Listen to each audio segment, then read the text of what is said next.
So no pressure, Bafana, just win. All right, now the UK ambassador to the US has quit after a series of leaked emails critical of President Donald Trump's administration. In a letter confirming his resignation, Sir Kim Darch wrote that the current situation made it impossible for him to carry out the role as he would like. Following the leak of the emails to a Sunday newspaper, Trump said the US would no longer deal with Sir Kim, describing him as a stupid guy. Now, our correspondent, of course, in the UK, who's Holly Hudson, has more on this transcontinental spat. Well, this has come as a shock on both sides of the Atlantic. It's been described as a tragedy by MPs here in the UK. Many expected that despite the situation, Sir Kim would stay out his term until January for the next 6 months. But today, he sensationally announced that he is stepping down prematurely because of essentially what he describes as an impossible situation. In a letter, Sir Kim Darach said that since the leak of official documents from this embassy, there's been a great deal of speculation surrounding my position and the duration of my remaining term as ambassador. I want to put an end to that speculation.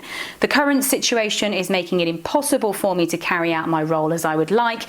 And he goes on to say, I believe in the current circumstances, the responsible course is to allow the appointment of a new ambassador. Now, this comes just days after a series of emails were leaked to a British newspaper that contained a string of criticisms of President Trump by Sir Kim Darach. He described the president as inept, insecure, incompetent, clumsy, and said the White House was dysfunctional. Now, President Trump never wanted to mince his words. His response was, as expected, undiluted. He said he wouldn't deal with Mr. Darach anymore and described him as a wacky, stupid guy. Now, Jeremy Hunt, one of the two leadership contenders, said those comments by the president are disrespectful and wrong to the United Kingdom. Jeremy Hunt, one of those who has stood up for Mr. Darach, saying that he's saddened and outraged that he felt like he had to resign and it should never have come to this. And those sentiments echoed by many other MPs here in the UK, including Prime Minister Theresa May. Mr. Speaker, this morning I have spoken to Sir Kim Darach.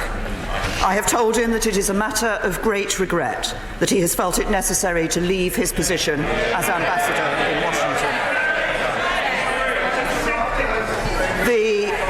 The whole cabinet rightly gave its full support to Sir Kim on Tuesday. Sir Kim has given a lifetime of service to the United Kingdom, and we owe him an enormous debt of gratitude.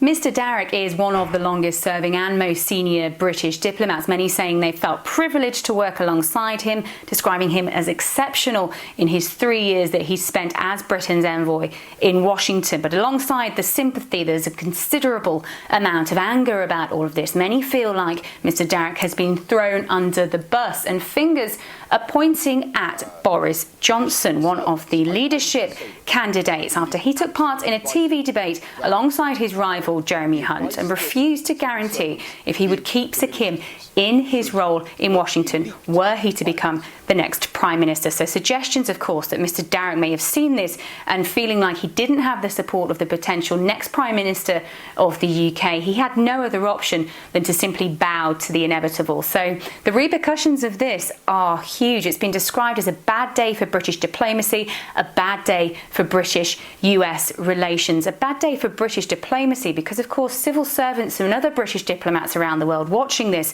will they feel confident now to speak out and give their opinions to the government, given the fate that Sir Kim Darach has suffered? And bad day for US-UK relations because, of course, this will serve to show how tricky it will be for the next Prime Minister to deal with the US and maintain the special relationship with President Trump at the helm.